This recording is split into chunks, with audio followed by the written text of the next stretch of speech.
گزارے کیسے زندگی، آؤ علماء سے پوچھ لیں، آئے جو مشکل پیش کوئی، آؤ علماء سے پوچھ لیں۔ الحمدللہ رب العالمین، الصلاة والسلام علی سید الانبیاء والمرسلین، اما بعد فاعوذ باللہ من الشیطان الرجیم، بسم اللہ الرحمن الرحیم۔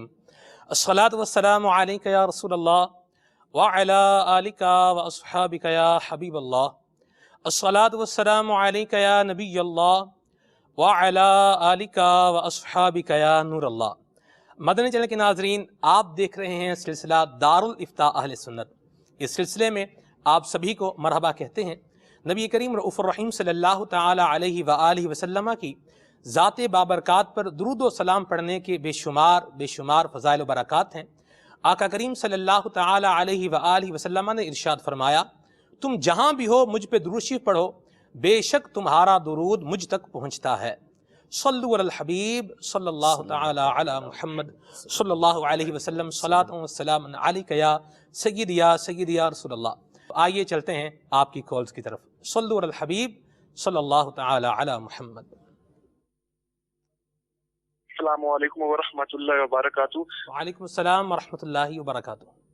مفتی صاحب، میرا سوال یہ ہے کہ میرے کچھ روزوں میں کچھ فرائض رہتے ہیں، بیماری کی وجہ سے میں روزی نہیں رکھ سکا، تو ارادہ کیے ہوا ہے، اور ابھی جو نفل جس کا مطلب بہت زیادہ ثواب ہوتا ہے رجب کے شعبان کے، تو کیا ان روزوں میں روزے رکھ کے میرا یہ روزے رکھ سکتا ہوں، ان میں ثواب کا حقدار ہوں؟ اور اسی طرح نماز میں میری فرض نمازیں بہت رہتی ہیں، اور میں تہجد کی نماز اگر پڑھوں تو کیا ہو جائیں گی؟ ٹھیک ہے جی، اگلی کال۔ میرے گھر والے ہیں، ان کے پاس 4 تولے سونا ہے، تو کیا 4 تولے سونے پیسے بھی اگر بالکل نہ ہوں تو ان کو زکات دینا ہوگی یا نہیں دینا ہوگی؟ جی ٹھیک ہے جی، بالکل پوچھیں گے انشاءاللہ۔ جی اگلی کال۔ محمد امین اتاری بات کر رہا ہوں چوکی سے۔ شوہر بیوی کو مار سکتا ہے نہیں مار سکتا ہے؟ شوہر بیوی کو مار سکتا ہے یا نہیں؟ ٹھیک ہے۔ صاحب کیا فرمائیں گے کہ جس کے روزے فرائض روزے جو ہے وہ رہتے ہوں، رجب کے روزوں کی بڑی فضیلتیں ہیں، شعبان المعظم کے روزوں کے بڑے فضائل ہوتے ہیں، ہمارے مدنی ماحول میں اس کی ترغیب بھی دلائی جاتی ہے، تو آپ کیا ارشاد فرمائیں گے؟ فرائض روزے باقی ہوں تو نفلی روزے رکھنے سے پوچھ رہے تھے ثواب ہوگا؟ الحمدللہ رب العالمین، والصلاة والسلام علی سید الانبیاء والمرسلین وعلی آلہ واصحابہ اجمعین، اما بعد فاعوذ باللہ من الشیطان الرجیم، بسم اللہ الرحمن الرحیم۔ نفلی روزوں کی واقعی یعنی خاص رجب اور شعبان کے حوالے سے تو بڑی فضیلت آئی ہے۔ شعبان میں تو نبی کریم صلی اللہ تعالیٰ علیہ وسلم کا یہ معمول جو ہے وہ احادیث طیبہ کے اندر موجود ہے کہ آپ شعبان کے اکثر روزے رکھا کرتے تھے، اور بعض روایتوں میں ہے کہ مکمل روزے رکھتے تھے، تو اس کی علماء نے یہی تعویل کی کہ اکثر روزے شعبان کے یہ رکھا کرتے تھے حضور علیہ الصلوۃ والسلام، اور رجب کے روزوں کی بھی آپ علیہ الصلوۃ والسلام نے ترغیب دلائی ہے۔ ایک حدیث پاک جو سنن نسائی وغیرہ کے اندر ہے، اس میں یہ ہے کہ حضور علیہ الصلوۃ والسلام سے سوال کیا گیا کہ دیکھا گیا کہ آپ شعبان کے کثرت سے روزے رکھتے ہیں، اس کی کیا وجہ ہے؟ تو حضور علیہ الصلوۃ والسلام نے فرمایا کہ یہ مہینہ جو ہے رجب اور رمضان کے درمیان کا مہینہ ہے، اور لوگ اس سے غافل ہیں۔ حافظ ابن حجر عسقلانی رحمہ اللہ نے ایک کتاب لکھی ہے تبیین العجب بما ورد فی رجب، یعنی رجب کے حوالے سے جو فضائل آئے ہیں ان کی تحقیق کی ہے آپ نے اس کتاب کے اندر۔ تو اس میں آپ نے کچھ حدیثیں ذکر کی ہیں، جس میں بعض حدیثیں وہ ہیں کہ جو ضعیف ہیں، اور چونکہ فضائل کے اندر ضعیف حدیث معتبر ہوا کرتی ہے، تو 3 حدیثیں آپ نے وہ ذکر کی کہ جو ضعیف حدیثیں ہیں، لیکن چونکہ معاملہ فضیلت کا ہے تو اس پہ عمل کرنے میں کوئی حرج نہیں ہے، اور بعض حدیثیں اس میں موضوع ہیں، من گھڑت ہیں، تو ان کا بھی تذکرہ کیا، لیکن یہ والی جو روایت ہے یہ حدیث حسن ہے۔ تو اس کے بارے میں حافظ ابن حجر عسقلانی رحمۃ اللہ تعالی فرماتے ہیں کہ اس حدیث پاک میں اشارہ ہے کہ عہد نبوی علی صاحبہ الصلاۃ والسلام، نبی کریم صلی اللہ علیہ وسلم کے زمانے سے ہی لوگوں کے درمیان رجب جو ہے وہ اہمیت کا حامل تھا۔ ٹھیک ہے، کہ نبی کریم صلی اللہ علیہ وسلم نے یہ ارشاد فرمایا کہ یہ شعبان جو ہے رجب اور شعبان رمضان کے درمیان کا مہینہ ہے اور لوگ اس سے غافل ہیں، یعنی شعبان سے غافل ہیں، تو اس کا مطلب یہ کہ رجب اور رمضان کے اندر تو لوگ عبادت کیا کرتے تھے، مختلف عبادتیں جن میں روزہ بھی شامل ہے، لیکن شعبان میں لوگ چونکہ غافل ہیں، اس لیے نبی کریم صلی اللہ علیہ وسلم اس مہینے کے اندر کثرت کے ساتھ روزے رکھ کر جو ہے وہ ترغیب دلائی ہے امت کو کہ شعبان کے مہینے میں بھی روزوں کا اہتمام یہ کریں۔ تو ان مہینوں کی فضیلت روزوں کی اپنی جگہ پر ہے، لیکن یہ یاد رہے کہ یہ ہیں نوافل، جی یعنی نفلی روزے ہیں، رکھیں گے تو باعث ثواب ہیں، نہیں رکھیں گے تو گناہ گار نہیں ہیں۔ لیکن جو فرض روزے ہیں یہ ایک قرض کی حیثیت رکھتے ہیں، صحیح، یعنی اگر ان کو بندے نے چھوڑ دیا ہے تو اس پر ان کا ادا کرنا یہ لازم ہے۔ لہذا اگر کسی کے روزے کسی عذر کی وجہ سے رہ گئے ہیں، قضا ہو گئے ہیں، تو بی بی عائشہ رضی اللہ تعالی عنہا کا جو طریقہ کار تھا کہ آپ رضی اللہ تعالی عنہا جو عذر کی وجہ سے، عورتوں کے عذر کی وجہ سے روزے چھوٹ جاتے تھے، تو آپ جو ان روزوں کی قضا کیا کرتی تھی اس کا موقع آپ کو شعبان کے اندر ہی ملا کرتا تھا۔ تو ان کے اس عمل سے بھی یہ بات واضح ہوتی ہے کہ شعبان کے مہینے میں اور رجب کے مہینے میں یہ کوئی اور مہینہ ہو جہاں پہ نفلی روزے رکھے جاتے ہیں، ویسے ہی بندے کے نفلی روزے رکھنے کا معمول ہے، تو اگر اس کے فرض روزے قضا ہو گئے ہیں تو اولاً جو فرض ہیں ان کو ادا کرے، پھر اس کے بعد جو ہے وہ نفل ادا کرے۔ اسی طرح جو نوافل کے حوالے سے انہوں نے پوچھا ہے کہ نماز قضا ہو گئی ہیں تو اب تہجد پڑھیں تو پڑھ سکتے ہیں یا نہیں پڑھ سکتے۔ انہوں نے یہ بھی پوچھا ہے کہ اگر پڑھیں گے تو ثواب ملے گا یا نہیں ملے گا؟ ہاں دیکھیں، ثواب تو روزہ رکھنے پر بھی ملے گا، اللہ کی رحمت سے امید ہے کہ اس نے نفلی روزے رکھے تو اس پر ثواب ملے گا، لیکن ظاہر سی بات ہے کہ ایک چیز قرض ہے اور ایک ہدیہ ہے۔ تو جس بندے پر قرض ہوتا ہے وہ پہلے قرض ادا کرے گا، ہدیے بعد میں دے گا، تحفے بعد میں دے گا۔ تو اگر کوئی نفل بھی پڑھتا ہے تو اللہ کی ذات سے امید ہے کہ وہ باعث ثواب ہوگا، اور وہ نفل جو ہے وہ جیسے ہی وہ فرض ادا کر لے گا تو انشاءاللہ تبارک و تعالی اللہ کی بارگاہ کے اندر وہ مقبول بھی ہوں گے اور کل بروز قیامت وہ اس کے لیے مفید بھی ہوں گے۔ لیکن طریقہ یہی ہے کہ اگر کسی کے نمازیں قضا ہو گئی ہیں تو وہ سب سے پہلے جو ترجیح دے گا وہ نمازوں ہی کو دے گا، فرض نمازوں کو دے گا کہ ان کی قضا پہلے ادا کر لے۔ تو سنت غیر موقدہ کی جگہ بھی علماء نے یہ ارشاد فرمایا کہ بہتر یہی ہے کہ وہ قضا نماز ادا کرے۔ تو تہجد کے وقت میں اگر تہجد پڑھنا چاہتا ہے تو تہجد پڑھ سکتا ہے، 2 رکعت نماز تہجد کی پڑھ لے تاکہ اس کی عادت رہے، اور ساتھ ہی ساتھ جو ہے وہ بقایا وقت کے اندر قضا نمازیں وہ پڑھ لے، یعنی جیسے 12 رکعتیں ہیں تو 12 رکعت کی جگہ وہ یعنی 12 رکعت پڑھنا چاہتا ہے تو 12 رکعت کی جگہ 2 رکعت تہجد کے پڑھ لے، اور باقی نمازیں جو ہے وہ باقی جو ہے وہ رکعتوں کی جگہ پر وہ فرض جو اس کے رہ گئے ان کی قضا کر لے تاکہ جلد سے جلد جو ہے وہ قضا اس کی ادا ہو سکے۔ ٹھیک ہے جی، تو اس کا حساب حضور کیسے لگائیں گے؟ اب جیسے ایک شخص ہے اس کی بہت ساری نمازیں جو ہیں وہ قضا ہو گئیں، جیسے انہوں نے خود بھی کہا، تو یہ اس طرح جو ہے وہ عام طور پہ کیا بتا بھی سکتے ہیں کہ جی بڑی نمازیں میری قضا ہو گئیں؟ نہیں، قضا کا بتانا تو گناہ ہے، ظاہر سی بات ہے کہ یعنی گناہ کا اظہار گناہ بھی خود گناہ ہے، ٹھیک ہے، تو لوگوں کے سامنے اظہار کرنا تو منع ہے۔ اب اس کا طریقہ تو یہی ہے کہ اگر تو ان کو معلوم ہے کہ میری کتنی نمازیں چھوٹی ہیں، مثلاً نمازی پرہیزگار آدمی، نمازی آدمی ہیں، پڑھتے ہیں نمازیں یہ، اور ان کی عذر کے اندر، بیماری کے اندر کچھ نمازیں چھوٹ گئی ہیں جس کا حساب ان کو معلوم ہے کہ سال کی ہیں، 1.5 سال کی ہیں، 2 سال کی جو بنتی ہیں، وہ حساب لگا لیں کہ اتنی نمازیں ان کی ہیں، اور اگر نہیں ہیں تو ظن غالب کریں، زیادہ سے زیادہ کہا کہ 2 سال 3 سال کتنی ہیں، اور اگر پڑھتے ہی نہیں تھے، ان کو اب جو ہے وہ احساس ہوا ہے اس چیز کا، تو جب سے بالغ ہوئے ہیں اس وقت سے نمازوں کا حساب لگائیں کہ کتنی نمازیں ان کے اوپر بنتی ہیں۔ بلوغت کا وقت یاد ہے تو ٹھیک ہے، ورنہ جو بچے کے لیے، مرد کے لیے بلوغت کی عمر ہوتی ہے وہ 12 سال سے شروع ہوتی ہے، تو وہ 12 سال کی عمر سے حساب لگائیں۔ 25 سال عمر ہے تو جو 13 سال کی نمازیں ہیں ان کا حساب لگا کے دن بھر کی 6 نمازوں کا، یعنی 5 نمازیں اور 1 وطر، اس کا حساب لگا کے وہ اپنی جو قضا نمازیں ہیں اس کو ادا کریں۔ تفصیل کے لیے امیر اہل سنت کا جو رسالہ ہے قضا نمازوں کا طریقہ، اس میں دیکھ لیں کہ اس میں تخفیف کے ساتھ کس طریقے سے نماز ادا کرنی ہے، اس میں آسانیاں بھی لکھی ہوئی ہیں کہ جس کی نمازیں زیادہ قضا ہو گئی ہوں وہ کیا کیا آسانیاں بھی حاصل کر سکتا ہے۔ سبحان اللہ، پوری کتاب ہے امیر سنت کی، نماز کے احکام، اس کو حاصل فرمائیں۔ جہاں قضا نمازوں کا طریقہ یہ ایک امیر سنت کا اس میں رسالہ ہے، ایسے ہی دیگر بہت سارے معلوماتی رسائل وضو کے حوالے سے، غسل کے حوالے سے، نماز کے حوالے سے، مسافر کی نماز کے حوالے سے، نماز جنازہ کے حوالے سے، جمعۃ المبارک کے حوالے سے اور اذان کے حوالے سے بڑی زبردست جو ہے معلومات ہیں۔ ضرور اس کو آپ حاصل فرمائیں۔ مکتبۃ المدینہ سے حاصل کر سکتے ہیں، دعوت اسلامی کی ویب سائٹ سے بھی اس کو آپ ڈاؤن لوڈ کر سکتے ہیں۔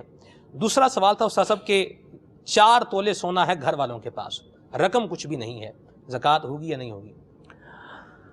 دیکھیں اگر تو صرف اور صرف ان کے پاس 4 تولے سونا ہے، اس کے علاوہ نہ چاندی ہے، نہ ان کے پاس رقم ہے، اور نہ ہی بیچنے کا کوئی سامان ہے، یعنی تجارت کا سامان نہیں ہے، تو چاہے مرد ہو چاہے عورت ہو، دونوں صورتوں میں ان کے اوپر زکوٰۃ نہیں ہوگی۔ جب تو صرف اور صرف سونا ہو تو پھر اس صورت میں ان کے پاس کم از کم 7.5 تولہ سونا یہ ہونا ضروری ہے کہ جس کے اوپر سال گزر گیا ہو، اس کی جو شرائط ہیں وہ اس کے اندر پائی جائیں، تو پھر زکوٰۃ لازم ہوتی ہے۔ اگر صرف 4 تولے سونا ہے جیسا کہ یہ بتا رہے ہیں تو اس صورت میں ان کے پر زکوٰۃ نہیں ہوگی۔ ہاں اگر سونے کے ساتھ کوئی اور چیز ہے، مثلاً کچھ چاندی ہے یا کچھ رقم ہے ضرورت کے علاوہ، یا بیچنے کا کوئی سامان، تجارت کا کوئی سامان ان کے پاس ہے، تو اس صورت میں اس کو آپس میں ملا دیں گے۔ اب ملانے کے بعد دیکھا جائے گا کہ اس کی قیمت 52.5 تولہ چاندی تک پہنچتی ہے نہیں پہنچتی، اور 4.5 تولہ سونا کے اندر وہ لازمی پہنچ جائے گی فی زمانہ، جو ہمارے زمانہ ہے اس کے حساب سے۔ تو جب یہ رقم اتنی پہنچ جائے گی تو اب اس صورت میں ان کے اوپر زکوٰۃ لازم ہو جائے گی۔ لیکن جو یہ سوال کر رہے ہیں، ان کے سوال کے اندر یہ بات ہے کہ ان کے گھر والوں کے پاس اور کچھ بھی نہیں ہے، تو اس صورت میں ان کے اوپر زکوٰۃ لازم نہیں ہوگی۔ ٹھیک ہے۔ ویسے صرف گھر میں اسلامی بہنوں نے عمومی طور پہ حق مہر کے پیسے جو ہے وہ رکھے ہوتے ہیں، یا اس کے علاوہ اسلامی بہنوں کی عادت ہوتی ہے کہ وہ پیسے جمع کرتی رہتی ہیں، اور سونا بھی ظاہر سی بات ہے ہوتا ہے۔ تو سونے کے بارے میں یہ ہوتا ہے کہ یہ ہم سونا ہمارے استعمال میں ہے، ہم اس کو پہنتے ہیں زیب و زینت کے لیے، تو یہ تو استعمال کی چیز ہو گئی، تو اس پر ہم زکوٰۃ دیں گے؟ استعمال کی چیز پر زکوٰۃ کیسے دیں گے؟ ایک یہ سوال بھی ہوتا ہے، اور پھر دوسرا یہ بھی ہوتا ہے کہ اسلامی بہنوں کی طرف سے یہ بھی آتا ہے کہ جی ہم کوئی کماتے تھوڑی ہیں، کماتا تو ہمارا خاوند ہے، تو خاوند زکوٰۃ دے گا اس کی، ہم کیوں زکوٰۃ دیں گے؟ کیا فرمائیں گے؟ دیکھیں سونا چاندی یہ چیزیں ایسی ہیں کہ چاہے استعمال کے لیے ہوں، یعنی اس کو ثمن خلقی بولتے ہیں، یعنی ان کی جو بناوٹ ہے وہ ہائی رقم کے لیے ہے، مال کے لیے ہے۔ تو سونا چاندی ایک ایسی چیز ہے کہ چاہے وہ بیچنے کے لیے ہو، چاہے وہ رکھنے کے لیے ہو، چاہے وہ استعمال کے لیے ہو، بہر صورت اس پہ زکوٰۃ لازم ہوا کرتی ہے۔ نبی کریم صلی اللہ تعالیٰ علیہ وسلم نے ایک خاتون کو جو ہے وہ سونے کے کنگن پہنے ہوئے دیکھا، تو اس سے سوال کیا، استفسار کیا کہ کیا تم اس کی زکوٰۃ ادا کرتی ہو؟ تو اس نے منع کیا، تو حضور علیہ السلام نے وعید بیان فرمائی، جس کا مفہوم یہ ہے کہ کیا تم چاہتی ہو کہ اس کی جگہ تمہیں آگ کے کنگن پہنا دیے جائیں؟ اس طرح کی وعید جو ہے وہ حدیث پاک کے اندر مفہوم جو اس کا ہے وہ یہ موجود ہے۔ تو وہ بھی استعمال کرتی تھیں، ان کے پاس بھی رکھا ہوا تھا۔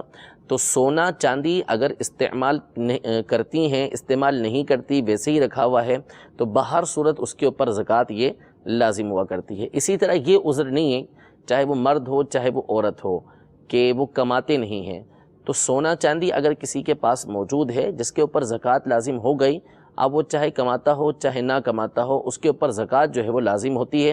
اور یہ جو چیز ہے اللہ تبارک و تعالیٰ کی طرف سے اس کا حکم ہے کہ وہ زکوٰۃ ادا کرے گا۔ اور یہ یاد رہے کہ زکوٰۃ جب بندہ ادا کرتا ہے نا، تو چاہے وہ کماتا ہو یا نہ کماتا ہو، اللہ تبارک و تعالیٰ کا یہ وعدہ ہے کہ وما انفقتم من شیء فہو یخلفہ، کہ جو کچھ تم اللہ تبارک و تعالیٰ کی راہ کے اندر خرچ کرو گے، اللہ تبارک و تعالیٰ تمہیں اس کا بدل عطا فرمائے گا۔ سبحان اللہ۔ تو زکوٰۃ ادا کرنے سے مال کبھی نہیں گھٹتا، زکوٰۃ ادا کرنے سے مال ہمیشہ بڑھتا ہے۔ سبحان اللہ۔ تو اپنی مال کی زکوٰۃ جب ادا کریں گی تو مال پاک ہوگا، پاکیزہ ہوگا، اور اس کے اندر جو ہے وہ اللہ تبارک و تعالیٰ جو ہے وہ برکت عطا فرمائے گا، اس کا اضافہ ہی ہوگا۔ سبحان اللہ۔ ایک اور سب ہوتا ہے، جیسے آپ نے فرمایا بھی زکوٰۃ دے دیں، اب آتے ہیں گھر میں فقیر آتے ہیں، بھیک مانگنے والے آتے ہیں، تو ان کو زکوٰۃ دے سکتے ہیں بھیک مانگنے والوں کو؟ اب بھیک مانگنے والوں کو زکوٰۃ، دیکھیں فقیر جو ہوتے ہیں وہ 3 طرح کے ہوتے ہیں۔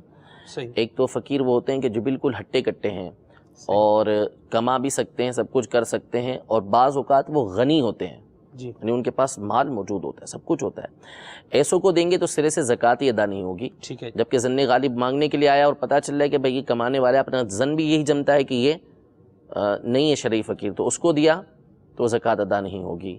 اور ایک فقیر ایسا ہے کہ جو کما سکتا ہے، قوی ہے، توانا ہے، مضبوط ہے، لیکن وہ کما نہیں رہا، اب شرعی اعتبار سے اس کو زکوٰۃ لگ جائے گی، اس کو زکوٰۃ دیں گے، زکوٰۃ لگ جائے گی، لیکن اس کا سوال کرنا یہ حرام ہے، اور ایسے کو دینا بھی منع ہے۔ اس کی اجازت نہیں ہے شرعی طور پر کہ ایسے فقیر کو دیا جائے۔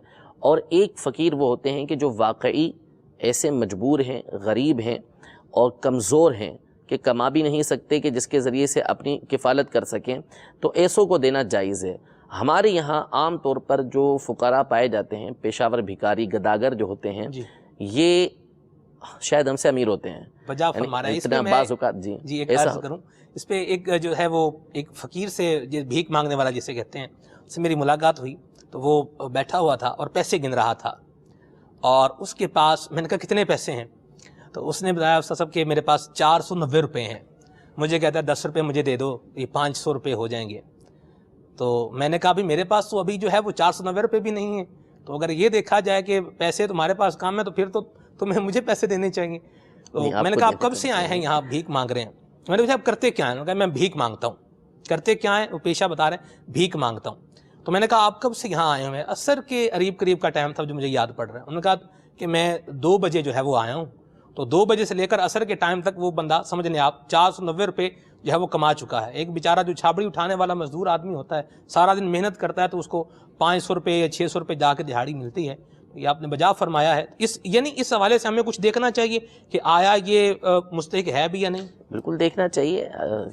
وہ امیر علیہ سنت فرماتے ہیں، آج شعر اکثر پڑھتے ہیں کسی کا کہ اگر جینے کی خواہش ہے تو کچھ پہچان پیدا کر. تو یہ اصل میں جو پیشاور بھکاری ہوتے ہیں وہ پہچانے جاتے ہیں عام طور پر. کئی ایسے ہوتے ہیں کہ پہچانے نہیں جاتے، لیکن بہت سے ہوتے ہیں پہچانے جاتے ہیں. تو ان کی وجہ سے جو اصل حقدار ہوتے ہیں وہ مارے جاتے ہیں. ہمارے جو لوگ ہوتے ہیں وہ سمجھتے ہیں کہ ہم ان کی مدد کر کے جو ہے وہ بری ذمہ ہو گئے. تو ایسا نہیں ہے. اگر آپ کو دل کا حقیقی سکون چاہیے، دل کے اندر آپ کو اطمینان چاہیے نا، تو آپ پھر ایسوں کو تلاش کریں. آپ جو غریب لوگ ہوتے ہیں وہ عام طور پر سفید پوش ہوتے ہیں، وہ عام طور پہ مانگتے نہیں ہیں. ان کو آپ کو تلاش کرنا پڑے گا. اپنے خاندان میں آپ دیکھیں گے تو ایسے افراد آپ کو مل جائیں گے، تو آپ چھپ کر ان کی جا کے مدد کریں. نہ یہ کہ ایسوں کو دینا تو ویسے ہی گناہ کا کام ہے. ان کو دے کر ان کی معاونت کرنا ہے کہ جس کی وجہ سے یہ لوگ اور زیادہ بڑھتے ہیں. میں نے ایک عرصے پہلے ایک آرٹیکل پڑھا تھا جی، تو اس میں یعنی 7-8 سال پہلے پڑھا تھا جی کہ صرف باب المدینہ کراچی کے اندر جو ہے یہ جو بھکاری نا جو مختلف شہروں سے آتے ہیں، ان کی بلا انویسٹمنٹ، کوئی انویسٹمنٹ نہیں ہوتی، اور اس کے بغیر یہ 6 ارب روپے کماتے ہیں. اللہ اکبر. 6 ارب روپے کی کمائی ہے ان لوگوں کی، یہ جو مختلف جگہ پہ مانگ رہے ہوتے ہیں. ابھی کہاں سے 6 ارب روپے کماتے ہیں؟ جیسے ظاہر سی بات ہے کہ ہمارے لوگ دیتے ہیں تو یہ اس طرح کا کاروبار بڑھتا ہے، تو کتنا بڑھ چکا ہوگا. تو اس لیے ایسے افراد کو دینے کی جگہ آپ تلاش کریں. لیکن یہ یاد رہے کہ اس کا بیان کا ہرگز مطلب یہ نہیں کہ فقراء کو جھاڑنا، یہ گداگروں کو جھاڑنا درست ہو جائے، کیونکہ ہمیں پتہ نہیں کون کیسا ہے.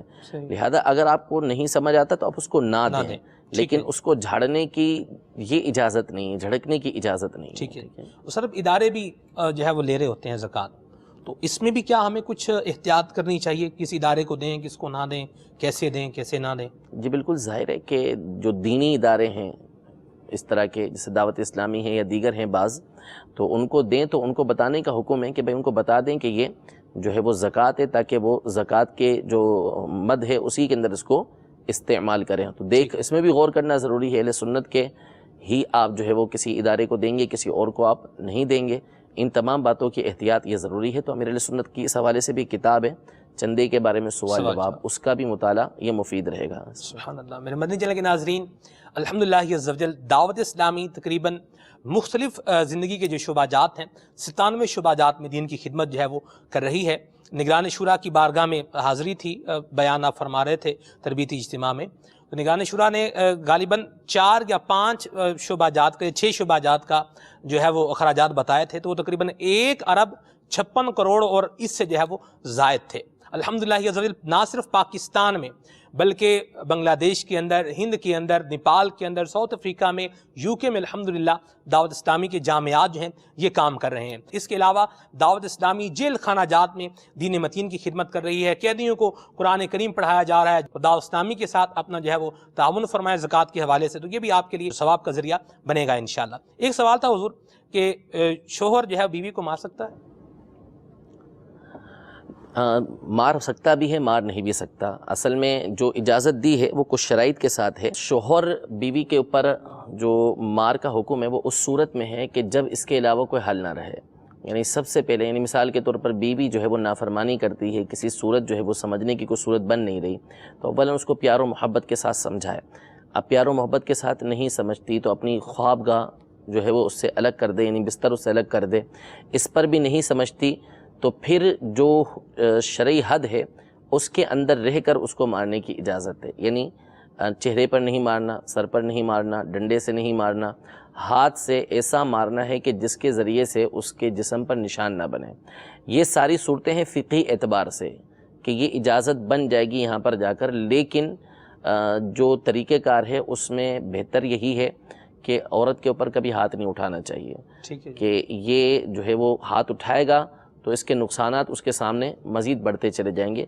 جہاں جا کے کوئی حد نہ رہے تو وہاں پر شرعی حد کے اندر رہ کے اس کو سزا دے سکتا ہے، ٹھیک ہے، اور سزا جو دے گا وہ اسی طرح دے گا جو ہم نے عرض کر دی ہے۔ تو اگر واقعی ایسی صورتحال بن گئی، مثلا نماز نہیں پڑھتی عورت جو ہے وہ، اور جو ہے وہ غسل جنابت نہیں کرتی یا حیض و نفاس سے غسل نہیں کرتی، اس طرح کے جو احکامات ہیں جس پر فقہاء کرام نے اجازت دی ہے سزا دینے کی، تو وہاں اولاً سمجھانے کا حکم ہے۔ اگر وہ کسی صورت نہیں سمجھتی تو اب جو شریعت کا دائرہ ہے اس کے اندر رہ کر مارنے کی یہ اجازت ملتی ہے۔ جس طرح بھینسوں کی طرح مارتے ہیں عام طور پہ لوگ جو ہے، اور اس کو بس سمجھاوا ہوتا ہے کہ یہ ہماری جو ہے وہ ایک پریکٹس کی جگہ ہے کہ اس کو جیسا چاہیں مار لیں، تو ایسا ہرگز نہیں ہے کہ اس کو مارنے کی ایسی اجازت ملے۔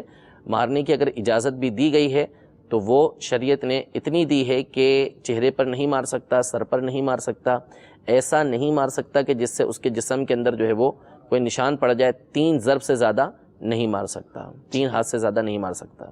ٹھیک ہے، آپ کی کالز بھی ہیں، آگے دوبارہ چلتے ہیں آپ کی کالز کی جانب۔ صلو علی الحبیب صلی اللہ تعالی علی محمد۔ انشاءاللہ 3 کالز ہم شامل کریں گے۔ جی السلام علیکم ورحمۃ اللہ وبرکاتہ۔ السلام ورحمۃ اللہ وبرکاتہ۔ حضور یہ ارشاد فرمائیں کہ ایک شخص سے کوئی یہ کہے کہ آپ کے پاس کوئی پڑھے قرآن پاک ہے تو اس کا ثواب دے دو، تو بغیر پڑھے اپنی طرف سے 10 قرآن پاک کا ثواب دے دیں، یہ سوچ کر کہ میں 30 بار سورۃ الاخلاص پڑھ لوں گا۔ اگر کسی نے ایسا کئی بار کیا ہے تو وہ اب کیا کرے؟ ٹھیک ہے جی مزید۔ میرا نام ارشد ذکی ہے، میں لندن سے بول رہا ہوں۔ مجھے ایک سوال یہ کرنا تھا کہ اگر کبھی کبھی کئی بار کیا ہوتا ہے بندہ کسی سے ناراض ہو جاتا ہے اور نہ چاہتے ہوئے بھی اگر وہ اس کے دل سے بددعا نکلتی ہے تو اس کو کیسے روکا جائے اور کیسے نہ دے؟ جب کئی بار ایسا ہو جاتا ہے کہ آپ نے نہیں چاہتا بھی کہ میں اس کو بددعا نہ دوں لیکن دل سے وہ نکلتی رہتی ہے، تو پلیز مجھے اس کو بتائیں۔ شکریہ، السلام علیکم۔ وعلیکم السلام ورحمۃ اللہ وبرکاتہ۔ جی السلام علیکم ورحمۃ اللہ وبرکاتہ۔ وعلیکم السلام ورحمۃ اللہ وبرکاتہ۔ میرا نام محمد ذیشان اتاری ہے، میں شیخ پورہ کے قریب گاؤں پنوا سے بول رہا ہوں۔ مفتی صاحب سے میرا یہ سوال ہے کہ جماعت کے ساتھ نماز پڑھتے ہوئے پیچھے کوئی عمل کثیر ہو جائے تو کیا مقتدی کی نماز ہو جائے گی؟ جزاک اللہ۔ ٹھیک ہے جی، حضور قرآن کریم کا ثواب دے دیں، 10 قرآن پاک کا ثواب، 30 مرتبہ سورہ اخلاص پڑھ لی۔ دھوکہ ہے، اور یہ گناہ گار ہوں گے اس طریقے سے کرنے کی بنیاد پر کہ اس نے جو سمجھا تھا وہ یہ سمجھا ہے کہ اس نے 10 قرآن پاک یہ پڑھ کر مجھے ایصال ثواب کیا ہے، تو اور یہ اس کو دھوکہ دیا کہ اس نے 30 دفعہ جو ہے وہ سورہ اخلاص پڑھ لی جس کا ثواب اسے ملا، تو اس کو اس نے 10 قرآن پاک کا نام دے کے اس طرح کر لیا۔ اس کی شرعی طور پر اجازت نہیں ہے۔ ایصال ثواب کا طریقہ کار یہ ہے کہ قرآن پاک پڑھیں اور جو بھی نیک عمل کریں تو وہ ایک ساتھ جتنوں کو آپ نے ایصال کرنا ہے، سارے مسلمانوں کو، جتنے بھی مسلمان ہیں سب کو ایک ساتھ آپ ایصال ثواب کر دیں۔ یہ ایک ہی دفعہ ہوگا، بار بار ایک ہی دفعہ کے پڑھے ہوئے کو ایصال ثواب کرنے کی بھی اجازت نہیں ہے۔ ٹھیک ہے، یعنی ایک دفعہ قرآن پاک پڑھ لیا، اب جب بھی کوئی مانگتا ہے تو کہتے ٹھیک ہے میں نے وہ پڑھا ہے وہ آپ لے لیں، تو ایسا نہیں ہے۔ ایک دفعہ پڑھ لیا آپ نے، اس کو آپ جتنوں کو ایصال کرنا چاہتے ہیں کر دیں۔ اب ہمارے یہاں جو ریت بن گئی ہے نا کہ اتنے سارے ہم نے قرآن پاک ایصال ثواب کریں گے تو ہی کوئی نام ہوگا، ایسا نہیں۔ اصل دیکھیں ثواب پہنچانا مقصود ہے کہ ان کو ثواب پہنچ جائے، اور اگر وہ ایک سبحان اللہ کا ثواب بھی صحیح طریقے سے پہنچ جاتا ہے تو وہ مردے کے وارے نیارے ہو جاتے ہیں اس میں۔ تو اصل یہاں پہ ہمیں دکھاوا نہیں کرنا اور ہمیں کوئی اپنا جو ہے وہ نام نہیں کرنا، اصل مردے تک جو ہے وہ ثواب ہم نے پہنچانا ہے۔ تو وہ چاہے ایک سبحان اللہ ہی پڑھ کر آپ ایصال کر دیں، یہی جو ہے وہ بہتر ہے، بجائے اس کے کہ آپ یہ جھوٹ بولیں۔ ٹھیک ہے، بندہ اگر کوئی ناراض جو ہے وہ ہو جاتا ہے تو دل سے بد دعا نکلتی ہے، نہ چاہتے ہوئے بھی نکلتی ہے، پھر بد دعا بعض اوقات بڑی خطرناک بھی ہوتی ہے۔ آج میں سن رہا تھا تو کسی نے کہا اللہ تمہیں جنازہ نصیب نہ کرے، اس طرح کی باتیں بھی ہیں، کیا فرماتے ہیں آپ؟ دیکھیں ایک تو ہے نکل رہی ہے، کسی نے ظلم کیا ظالم نے، تو اب اس کے دل سے بد دعا نکلی کہ اللہ تعالیٰ اس کو جو ہے وہ اس برباد کرے یا اس کا جو ظلم ہے وہ اس کو ختم کرے یا اس کو موت دے، میٹ کر دے، اسی موت ملیا کر میٹ دے. کر ایک دے. تو ہے نکلنے پر تو ظاہر سی بات ہے خود بخود نکل گئی تو اس کو ہم کیا پکڑ کریں گے، لیکن بد دعا باقاعدہ کسی مسلمان پر کرنا، تو اس کے بارے میں علماء یہ فرماتے ہیں کہ اگر کوئی شخص ظالم ہے تو اس کے ظلم سے نجات کی کوئی صورت اس کو نظر نہیں آ رہی، اور ظن غالب یہ ہے کہ یہ جو ہے وہ ظلم سے باز نہیں آئے گا. تو اس صورت میں علماء فرماتے ہیں کہ اللہ تبارک و تعالیٰ کی بارگاہ میں وہ دعا کر سکتا ہے کہ اللہ تبارک و تعالیٰ اس کو جو ہے وہ موت دے دے یا اس کے ظلم سے ہمیں چھٹکارا اللہ تبارک و تعالیٰ نصیب فرما دے. ٹھیک ہے جی. عمل کثیر حضور جماعت کے ساتھ نماز پڑھ رہے ہیں، عمل کثیر ہو گیا، کیا کریں؟ عمل کثیر ہو گیا تو ظاہر سی بات ہے اس کی نماز ٹوٹ گئی. مقتدی کا مطلب یہ نہیں ہوتا کہ وہ امام کے پیچھے اس کو کھلی چھٹی مل گئی ہے کہ جو چاہے کرتا پھرے. تو اگر مقتدی نے امام کے پیچھے کوئی عمل کثیر کیا ہے تو اس صورت میں اس کی نماز ٹوٹ جائے گی، اس کو دوبارہ نیت باندھنا پڑے گی. ٹھیک ہے. مزید کالز کو شامل کرتے ہیں. صلو علی الحبیب صلی اللہ تعالی علی محمد. السلام علیکم ورحمۃ اللہ وبرکاتہ. وعلیکم السلام ورحمۃ اللہ وبرکاتہ. محمد اکبر عارف والا سے ایک مسئلہ پوچھنا ہے کہ کوئی پیر صاحب ہے یا کوئی عالم دین ہے یا کوئی عام آدمی ہے تو وہ امام سے پہلے اگر رکوع کرتا ہے، سجدہ کرتا ہے، تو اس کے لیے کیا حکم ہے؟ کیا یہ جائز ہے یا ناجائز ہے؟ ٹھیک ہے، پوچھتے ہیں جی. السلام علیکم ورحمۃ اللہ وبرکاتہ. وعلیکم السلام ورحمۃ اللہ وبرکاتہ. جی سید شعیب شاہ بات کر رہا ہوں گڈھا ٹاؤن ملک کراچی سے. حضور میرا سوال یہ ہے کہ اگر کوئی بندہ مسجد کی کسی کے قریب بھی ہے، گھر کے قریب مسجد اور صحیح العقیدہ امام بھی موجود، مگر وہ مسجد میں اگر جانے سے اس کی طبیعت خراب ہو جاتی ہے، جیسے اگر کسی کے ساتھ گھبراہٹ کا معاملہ ہے یا کوئی ایسی پریشانی ہے، تو کیا وہ اس کے لیے شرعاً اجازت ہے کہ وہ گھر میں نماز ادا کرے؟ السلام علیکم ورحمۃ اللہ وبرکاتہ. وعلیکم السلام ورحمۃ اللہ وبرکاتہ. جی. السلام علیکم ورحمۃ اللہ وبرکاتہ. وعلیکم السلام ورحمۃ اللہ وبرکاتہ. محمد عامر قادری اتاری. جناب مجھے یہ معلوم کرنا ہے کہ ہم نماز فجر کے لیے جس وقت جا رہے ہوتے ہیں تو گلی کے اندر جو ہے آوارہ کتے یہ حملہ کرتے ہیں، تو کیا ان کو مارنے کا ایسا حکم ہے؟ ٹھیک ہے جی. استاد صاحب کوئی امام سے پہلے ہی جو ہے وہ رکوع سجدے میں چلا جاتا ہے. بعض اوقات دیکھا گیا ہے امام صاحب جو ہے وہ سر اٹھاتے ہیں رکوع سے، اور کچھ لوگ پہلے ہی سجدے کے لیے تقریباً نیچے پہنچ چکے ہوتے ہیں، گویا کہ انتظار کر رہے ہوتے ہیں ابھی تکبیر کہیں گے تو ہم سجدے میں جائیں گے. کیا فرمائیں گے؟ دیکھیں یہ تو حدیث پاک میں اندر سخت وعید آئی ہے. یہ امام صاحب کا یعنی پیر صاحب کا پوچھ رہے تھے، کسی عالم کا پوچھ رہے تھے، تو کوئی بھی ہو حدیث پاک میں یہ ارشاد فرمایا کہ رکوع اور سجود کے اندر امام سے سبقت کرنے سے بچو، یعنی آگے بڑھنے سے بچو، کہیں ایسا نہ ہو کہ تمہارے چہرے بگاڑ دیے جائیں. امام نووی رحمۃ اللہ تعالیٰ علیہ بہت بڑے محدث گزرے ہیں، بہت بڑے فقیہ عالم دین گزرے ہیں. مسلم شریف کی مشہور ان کی شرح ہے المنہاج کے نام سے، اور اللہ تبارک و تعالیٰ کے بہت بڑے ولی تھے. تو یہ ارشاد فرماتے ہیں کہ یہ کسی محدث کے پاس، کسی شیخ کے پاس پڑھنے کے لیے جایا کرتے تھے حدیث پاک. تو وہ شیخ جو ہے وہ پردے کے پیچھے سے پڑھایا کرتے تھے، سامنے نہیں آتے تھے. تو ایک مرتبہ جو ہے امام نووی کے اصرار پر یا ویسے ہی انہوں نے پردہ ہٹا کے دکھایا چہرہ، تو ان کا چہرہ بگڑا ہوا تھا، گدھے کی ایسی صورت بنی ہوئی تھی، حالانکہ بہت بڑے وہ محدث تھے خود. تو انہوں نے پھر بتایا اور امام نووی کو نصیحت کی کہ وجہ یہ تھی کہ میں امام سے سبقت کیا کرتا تھا، یعنی امام سے پہلے رکوع اور سجود کر لیا کرتا تھا، تو اس وجہ سے یہ وعید بھی دی ہے. تو اس لیے امام سے پہلے رکوع اور سجدہ کرنا یہ ممنوع ہے، اس کی اجازت نہیں ہے. امام بنایا اس لیے جاتا ہے کہ اس کے پیچھے چلا جاتا ہے، نہ یہ کہ امام سے آگے چلا جائے. لہذا امام جب رکوع میں چلا جائے تو اس کے پیچھے پیچھے رکوع میں جانا چاہیے، اسی طرح سجدے میں جائے تو اس کے پیچھے جانا چاہیے، اس سے پہلے نہیں جانا چاہیے. ٹھیک ہے. دوسرا سوال تھا حضور، مسجد جو ہے وہ قریب ہے، شعیب بھائی نے گڈاب سے پوچھا کہ باقی معاملات بھی ٹھیک ہیں، وہ دل بڑا گھبراتا ہے، کوئی بیماری ہے، جا سکتے ہیں مسجد میں یا رخصت مل سکتی ہے؟ دیکھیں یہ نفسیاتی اثر ہوتا ہے، عام طور پر اپنا ایک ذہن انہوں نے بنا لیا ہوتا ہے کہ گھبراہٹ ہوتی ہے جا کے. تو ان چیزوں کو اپنے آپ سے دور کریں. اپنا جب یہ ذہن بنا لیں گے کہ میں نے جانا ہے، اصل میں یہ وساوس ہوتے ہیں. بعضوں کو جو ہے وہ دل پر یہ ہوتا ہے مسئلہ کہ مجھے جو ہے وہ نماز کے لیے جاتا ہوں تو میرے کپڑے ناپاک ہو جاتے ہیں، مجھے صحیح طریقے سے نیند نہیں آتی، وسوسے آتے ہیں، فلاں معاملہ ہوتا ہے. تو اس کی کوئی حیثیت نہیں ہے. ان تمام چیزوں کو بالائے طاق رکھ کر جو ہے وہ نماز کے لیے پہنچے، نماز ادا کریں. اللہ تبارک و تعالیٰ جو ہے وہ ان کو اور اطمینان عطا فرمائے گا، کیونکہ نماز کا مقصد ہے اقیم الصلاۃ لذکری، نماز کو میرے ذکر کے لیے قائم کرو، اور اللہ تبارک و تعالیٰ فرماتا ہے الا بذکر اللہ تطمئن القلوب، کہ اللہ کے ذکر کے اندر جو ہے وہ دلوں کا اطمینان ہے، لہذا جب یہ نماز ادا کریں گے تو دل کو اطمینان ملے گا، گھبراہٹ نہیں ملے گی۔ انہوں نے چونکہ اپنا ذہن بنا لیا ہے تو اس لیے ان کے ساتھ ایسا معاملہ ہوتا ہے، تو فقط اتنی معمولی باتوں کے اوپر جو ہے وہ اجازت نہیں ہوتی کہ بندہ جو ہے وہ جماعت کو چھوڑ دیں۔ ٹھیک ہے جی۔ عامر بھائی نے پوچھا فجر کے لیے جاتے ہیں، آوارہ کتے ہوتے ہیں تو ان کو مار سکتے ہیں؟ اسے آوارہ کتے حضور بڑے ڈینجرس خطرناک ہوتے ہیں، کہ جس بندے کو کاٹ لیں وہ بھی بیچارہ زندگی اور موت کی کشمکش تک پہنچ جاتا ہے۔ انہوں نے حملہ کرنے کا کہا کہ وہ حملہ کرتے ہیں جی۔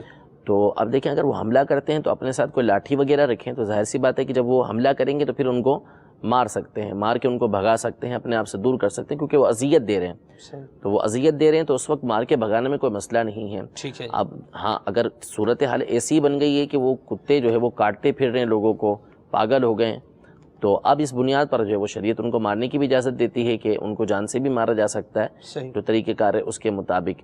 لیکن اب خامہ خواہ میں ایک جو ہے وہ کتے بیٹھے ہوئے، جیسے عام طور پہ لوگوں کی عادت ہوتی ہے پتھر مارتے ہیں، ڈنڈا مار دیتے ہیں، تو اس کی کوئی اجازت نہیں ہے۔ واقعی وہ حملہ کرتے ہیں، کاٹنے کو دوڑتے ہیں، تو پھر اس صورت میں ان کو اپنے آپ سے دور کرنے کے لیے مار سکتے ہیں۔ ٹھیک ہے جی۔ پاگل ہو جائیں تو وہ اس کا معاملہ، وہ تو پھر جان سے بھی مارا جا سکتا ہے۔ ٹھیک ہے۔ مزید کالز کو شامل کرتے ہیں۔ صلو علی الحبیب صلی اللہ تعالی علی محمد۔ میرے کو یہ پتا کرنا تھا کہ گھر میں جو چراغ جلاتے ہیں غوث الاعظم کا صحیح ہے یا نہیں، اور تصویر وغیرہ بھی لگاتے ہیں تو اس پہ پھول وغیرہ ڈالتے ہیں، ہار وغیرہ، اس کے بارے میں تھوڑی معلومات لینی تھی۔ جی انشاءاللہ۔ جی السلام علیکم۔ وعلیکم السلام ورحمۃ اللہ وبرکاتہ۔ میرا نام تحسین ہے جی۔ میں یہ سوال پوچھنا چاہتا ہوں کہ بعض دفعہ محلے گلیوں میں مانگنے والے جب آتے ہیں تو ان کی صحت اچھی ہوتی ہے، وہ محنت مزدوری کر کے کما سکتے ہیں، تو اللہ کے نام پہ مانگتے ہیں تو کیا انہیں دینا ٹھیک ہے یا نہیں؟ السلام علیکم ورحمۃ اللہ وبرکاتہ۔ وعلیکم السلام ورحمۃ اللہ وبرکاتہ۔ جی پانچ وقت نمازیں جو اس سے ٹائمنگ کا پوچھنا تھا کہ اثر کی، فجر کی، عشاء کی، اس کا ٹائم کب تک ہے؟ قضا ہونے سے پہلے فجر کی، ظہر، اثر، مغرب اور عشاء۔ جی غوث پاک کا چراغ جلا سکتے ہیں، گھر میں تصویر لگا سکتے ہیں، پھول ڈال سکتے ہیں، اگر بتیاں جلا کے قریب رکھ دیں۔ دیکھیں جو چراغ جلانے کا معاملہ ہے وہ تو جدا ہے، اس پر کئی دفعہ یہاں پر بیان کیا جا چکا ہے کہ چراغ جلانے میں کوئی مسئلہ نہیں ہے، چراغ جلا سکتے ہیں، لیکن بہتر یہ ہے کہ چونکہ اب چراغ جلانے کے ذریعے کوئی ایسا وہ عرف نہیں ہے کہ تعظیم کی کوئی صورت ہو، تو اس لیے بہتر یہی ہے کہ اس چراغ کی قیمت کو آپ صدقہ کر دیں اور غریبوں کو جو ہے اس کو دے دیں، یہ بہتر ہے۔ لیکن اگر کوئی جلاتا ہے تو اس میں کوئی مسئلہ نہیں ہے، وہ جلا سکتا ہے جبکہ اس میں کوئی غلط کام وہ نہ کرتا ہو۔ دوسرا رہا تصویر لگانا اور اس کے اوپر پھول چڑھانا، تو تصویر کسی کی بھی ہو، چاہے وہ اپنی ہو چاہے کسی بزرگ کی ہو، اپنے خاندان کے بڑے کی ہو، اس کو لگانا گھر کے اندر تعظیم کے ساتھ رکھنا یہ ناجائز و حرام ہے، اس کی بالکل بھی اجازت نہیں ہے۔ اور جب اس طرح کی تصویر ہوتی ہے تو فرشتے بھی گھر کے اندر نہیں آتے، اور پھر پھول اس کے اوپر چڑھانا اور یہ جو آپ نے کہا کہ اگربتیاں لگا دینا، یہ تو ہندوانہ طریقہ کار ہے، اس کی تو بالکل بھی اجازت نہیں ہے مسلمانوں کو کہ وہ اس طرح کریں گے، تو یہ سخت گناہ ہے۔ اور جو دنیا میں بت پرستی کی ابتدا ہوئی وہ اسی انداز میں ہوئی کہ اپنے بزرگوں کی تصویریں بنا بنا کے رکھ لی، حضرت فرماتے ہیں کہ شدہ شدہ وہی بت بن گئیں، آہستہ آہستہ وہ بت بنتی چلی گئیں۔ تو اس لیے بزرگوں کی تصویریں رکھنا، اس کے اوپر پھول چڑھانا یہ ناجائز و حرام ہے، اس کی شرعاً اجازت نہیں ہے۔ ٹھیک ہے جی۔ ایک سوال جو مجھے بتایا گیا کہ وضو کب کر سکتے ہیں نماز کے لیے؟ ایک وضو سے 3-4 نمازیں پڑھ سکتے ہیں، جیسے عصر میں وضو کیا، اسی سے مغرب، اسی سے عشاء، کیا فرمائیں گے؟ دیکھیں وضو اگر ٹوٹا نہیں ہے جی تو فجر کا اگر وضو کیا ہے تو عشاء کی نماز بھی اس سے پڑھ سکتے ہیں، عشاء کے وضو سے فجر کی نماز بھی پڑھ سکتے ہیں، اس میں کوئی مسئلہ نہیں ہے۔ نبی کریم صلی اللہ علیہ وسلم نے ایک مرتبہ ایک موقع پر ساری نمازیں جو ہیں وہ ایک ہی وضو کے ساتھ پڑھیں۔ ٹھیک ہے جی۔ تو چونکہ حدث واقع نہیں ہوا کسی صورت بھی، تو اس لیے ایک ہی وضو کے ساتھ نمازیں پڑھنے میں کوئی مسئلہ نہیں ہوتا۔ ٹھیک ہے جی۔ یعنی جس کو حدث واقع نہیں ہو رہا، یعنی اس کا وضو نہیں ٹوٹا، تو وہ ایک ہی وضو کے ساتھ جتنی چاہے نمازیں پڑھ سکتا ہے۔ لیکن اگر ہر نماز کے لیے وضو کرتا ہے جبکہ وسوسہ نہ ہو اس کو، یعنی ٹوٹا ہے نہیں ٹوٹا ایسی صورتحال نہ ہو، ویسے ہی اس کا وضو ہے اور وضو کے اوپر پھر وضو کرتا ہے تو یہ نور پر نور ہے، اس کو مزید اس کے اوپر نیکیاں ملیں گی۔ اچھا ہے کہ وہ اگر کوئی شرعی مجبوری نہیں ہے تو دوبارہ وضو کر لے۔ صحیح. نماز کا وقت بتا دیں حضور, جیسے ظہر کا وقت کہاں کب سے کب تک ہوتا ہے, عصر کا کب سے کب تک ہوتا ہے, تاکہ اگر کسی نے قضا جو ہے وہ کرنی ہو تو وہ وقت کا خیال رکھے, جس نے نماز پڑھنی ہو وہ بھی اس وقت کا جو ہے وہ لحاظ رکھے. دیکھیں اب یہ اس کے لیے سب سے جو بہتر صورتحال ہے وہ ہے کیلنڈر. ٹھیک ہے, یعنی جو ہمارے نقشے بنے ہوئے ہیں وہ نقشے لے لیں اور دعوت اسلامی کی ویب سائٹ سے جو سافٹ ویئر ہے نماز کا اوقات الصلاۃ کا وہ ڈاؤن لوڈ کر لیں اور اپنے علاقے کا جو اس میں اپنا علاقہ اس کے اندر سیٹ کر لیں, تو وہاں پر ہر نماز کا جو وقت ہے وہ شو ہو جائے گا. اس کے ذریعے سے ان کو پتہ چل جائے گا کہ کس نماز کا وقت کس وقت تک رہتا ہے. سبحان اللہ. یہ اینڈرائڈ جو ہے وہ یوز کرنے والے جو صارفین ہیں وہ بھی اس کو جو ہے وہ استعمال کر سکتے ہیں. یہ آپ دیکھ سکتے ہیں موبائل کے اندر, یہ ہماری مجلس CIT کی طرف سے ہے. دنیا کے جس بھی آپ علاقے میں ہیں تو اس جو ہے وہ سافٹ ویئر کے ذریعے سے آپ اس علاقے کے لیٹیٹیوڈ لاکیٹیوڈ کے ذریعے اور پھر جو ہے وہ اس میں ٹائم زون کو جو ہے وہ آپ سیٹ کر کر نماز کی اس ایگزیکٹ جگہ کی ٹائمنگ بھی جو ہے وہ حاصل کر سکتے ہیں. دعوت اسلامی کی ویب سائٹ سے آپ اس کو جو ہے وہ حاصل کر سکتے ہیں. اینڈرائڈ جو ہے یوز کرنے والے ہیں وہ بھی لے سکتے ہیں, جو ISO سسٹم یوز کرتے ہیں وہ بھی اس کو جو ہے وہ حاصل کر سکتے ہیں. بڑا زبردست جو ہے وہ سافٹ ویئر ہے الحمدللہ.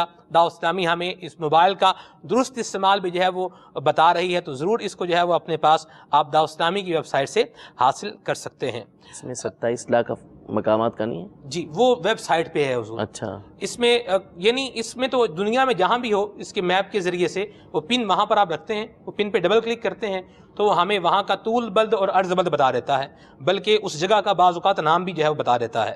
تو پھر اس میں ہم جب اس کا ٹائم زون ڈال دیں گے تو وہ ہمیں ایگزیکٹ اس جگہ کا ٹائم بتائے گا. اور اگر ہم بلندی پر ہیں, کسی پہاڑ کے اوپر ہیں اور آپ کو سطح زمین سے اپنی بلندی موجود جو ہے وہ پتہ ہے کتنی بلندی ہے, وہ آپ اس میں پٹ کریں گے ہائٹ میں تو یہ آپ کو ایگزیکٹ اس ہائٹ کا جو ہے وہ ٹائم بھی بتا دے گا. لیکن بعض اوقات ایسا ہوتا ہے کہ ٹائم زون کا پتہ نہیں ہوتا, تو اس کے لیے جو ہے وہ مزید اس کو اپڈیٹ کر رہے ہیں. میری بات ہوئی تھی یہ مجلس توقیت والے ہمارے اسٹائم بھائی ہیں, تو وہ اس کو مزید بھی جو ہے وہ اپڈیٹ کر رہے ہیں کہ جن کو ٹائم زون نہیں پتہ ہوتا ان کے لیے بھی انشاءاللہ اس سے جو ہے وہ بڑی آسانی ہو جائے گی. موبائل حضور آج لوگوں کی ضرورت بنا ہوا ہے. موبائل اگر مہنگا موبائل ہے کسی کے پاس, لاکھ روپے تک کے بھی بعض اوقات ہوتے ہیں, 70-80 ہزار روپے کے بھی ہوتے ہیں, 1500 روپے کے بھی ہوتے ہیں. تو کسی نے موبائل جیسے کہتے ہیں کہ ضرورت کی چیز ہے, اب کسی کے پاس 1 لاکھ روپے کا موبائل ہے, تو کیا یہ بھی جب زکوٰۃ جو ہے وہ دینی ہوگی تو اس کو بیچ میں ایڈ کریں گے؟ نہیں, زکوٰۃ میں ایڈ تو نہیں کریں گے, کیونکہ اگر وہ بیچنے کے لیے نہیں ہے, جی بیچنے کے لیے نہیں ہے, استعمال کے لیے ہے, تو چاہے وہ 1 لاکھ روپے کا ہی ہو تو اس کے اوپر زکوٰۃ لازم نہیں آئے گی. ٹھیک ہے, ٹھیک ہے. تو وہ چیز جو زکوٰۃ لازم آتی ہے وہ اس صورت میں آتی ہے جب کہ چیز بیچنے کے لیے ہو. ٹھیک ہے, تو چونکہ وہ استعمال کے لیے تو اس پر زکوٰۃ دینا اس پر لازم نہیں آئے گا. صحیح. ایسے ہی حضور اگر بندے کے پاس موٹر سائیکل ہے, ایک موٹر سائیکل سواری کی چیز ضرورت کی آ گئی, ایک 70 ہے, ایک اس سے جو ہے وہ اوپر ہے, ایک اس سے ہائی والا ہے, پھر ساتھ میں 4 ویل گاڑی بھی جو ہے وہ رکھی ہوئی ہے, تو ایسی صورت میں کیا حکم ہوگا؟ دیکھیں زکوٰۃ دینے کے حوالے سے کہ ان کے اوپر زکوٰۃ لازم ہوتی ہے, تو زکوٰۃ دیکھیں یا تو سونے چاندی کے اوپر ہوتی ہے, جو چرائی کے جانور ہوتے ہیں ان کی شرائط ہوتی ہیں اس پر ہوتی ہے, یا سامان تجارت جو بیچنے کی چیزیں ہوتی ہیں ان کے اوپر زکوٰۃ ہوا کرتی ہے. جو ضروریات زندگی کی چیزیں ہیں جن کے طرف جو ضرورت پڑتی ہے زندگی گزارنے کی, ان کے اوپر زکوٰۃ لازم نہیں ہوا کرتی, چاہے وہ کتنی ہی مہنگی کیوں نہ ہوا کرے. ہاں, یہ ایک الگ مسئلہ ہے کہ جو زکوٰۃ لینے والے ہیں تو اس کے بارے میں یہ دیکھا جائے گا کہ اس کی جو چیزیں, یہ موٹر سائیکل ہے, 2 گاڑیاں رکھی ہوئی ہیں, اگر یہ ضرورت سے زائد ہیں تو پھر اس کو زکوٰۃ دے نہیں سکیں گے. ٹھیک ہے, تو دینے کا معاملہ جدا ہے, لیکن ان کے اوپر زکوٰۃ لازم نہیں ہوگی صورت. ٹھیک ہے جی. مزید کالز ہیں, آئیے شامل کرتے ہیں. صلو علی الحبیب صلی اللہ تعالی علی محمد. میں احسان اللہ سعودی عربیہ سے بول رہا ہوں. میں پوچھنا چاہتا ہوں, میرے اوپر قرض ہے اور میں حج ادا کرنا چاہتا ہوں. کیا جس کا میں نے قرض دینا ہے اس سے پوچھ کے اگر وہ اجازت دے دے تو میں اپنا حج ادا کر سکتا ہوں؟ میرا حج وہ قبول ہوگا کہ نہیں؟ جی حضور کیا فرمائیں گے؟ قرض دیکھیں, اگر تو حج فرض ہو چکا تھا, پھر اس کے بعد انہوں نے نہیں کیا اور اب قرض ہے تو بہرحال ادا کریں فرض کو, لیکن قرض دار کو اعتماد میں لے لیں. ٹھیک ہے, جیسے کہہ رہے ہیں میں اجازت لے لیتا ہوں, اجازت لے کے پھر ادا کریں. اور بہرحال بہتر, اگر فرض نہیں ہے ان کے اوپر, نہیں ہوا تھا یا ابھی بھی نہیں ہے, تو اس صورت میں پہلے قرض ادا کریں, پھر اس کے بعد جو ہے وہ حج کے لیے جائیں. ٹھیک ہے. اور اگر امید ہے کہ یہ قرض بعد میں بھی ادا کر لیں گے, مسئلہ نہیں ہے ان کے لیے, تو پھر حج ادا کر لیں, پھر اس کے بعد آ کے قرض ادا کر دیں. لیکن بہر صورت قرض دار کو, جو قرض خواہ ہیں, اس کو اعتماد میں رکھے جائیں. لے لیں. ہمارے حضور عرف میں بعض اوقات لوگ سوچتے ہیں کہ جی ساڑیاں تو تیاں ویاں والیاں نے, ہماری تو بیٹیاں بھی جو ہے وہ شادی کرنے والی ہے اور مال بھی ہوتا ہے کہ وہ حج پر جو ہے وہ جا سکتے ہیں, تو کہتے ہیں پہلا فرض ہے کہ تیاں بیاؤ، پہلا فرض یہ ہے کہ بیٹیوں کی شادی کرو، تو پہلے ہم یہ ادا کریں گے، پھر اللہ پاک کی رحمت جو ہے وہ ہوئی تو پھر حج بھی کر لیں گے۔ ایسا نہیں، جب حج فرض ہو گیا تو پھر یہ آزار نہیں چلیں گے، آپ کو حج ہی ادا کرنا ہوگا۔ اللہ تبارک و تعالیٰ نے جب اس کے اسباب بنا دیے ہیں تو بعد میں بھی اس کے اسباب بنا دے گا۔ جس کے اوپر حج فرض ہو چکا ہے تو یہ عذر اس کا کام نہیں آئے گا کہ میں نے بیٹیوں کی شادی کرنی ہے، پہلے حج ادا کرنا ہوگا اس رقم سے، پھر اللہ تبارک و تعالیٰ جو ہے اس حج کی برکت سے اس کے لیے اس سلسلے کو بھی بنا دے گا، تو حج اس پر سے ساقط نہیں ہو جائے گا، اس کو حج ان پیسوں سے ادا کرنا ہے۔ سبحان اللہ۔ میرے مدنی چینل کے ناظرین، دعا ہے اللہ تبارک و تعالیٰ ہم سب کو اپنے مبارک دربار کی بات اب حاضری عطا فرمائے۔ دعوت اسلامی کے مدنی ماحول سے وابستہ رہیے، انشاءاللہ علم دین حاصل کرتے رہیں گے، مدنی چینل دیکھتے رہیے، انشاءاللہ فرائض کے حوالے سے، شرعی حوالے سے بھی ہماری رہنمائی کا سلسلہ ہوتا رہے گا۔ مدنی چینل دیکھتے رہیے۔ صلو علی الحبیب صلی اللہ تعالی علی محمد۔ گزارے کیسے زندگی، آؤ علماء سے پوچھ لیں، آئے جو مشکل پیش کوئی، آؤ علماء سے پوچھ لیں۔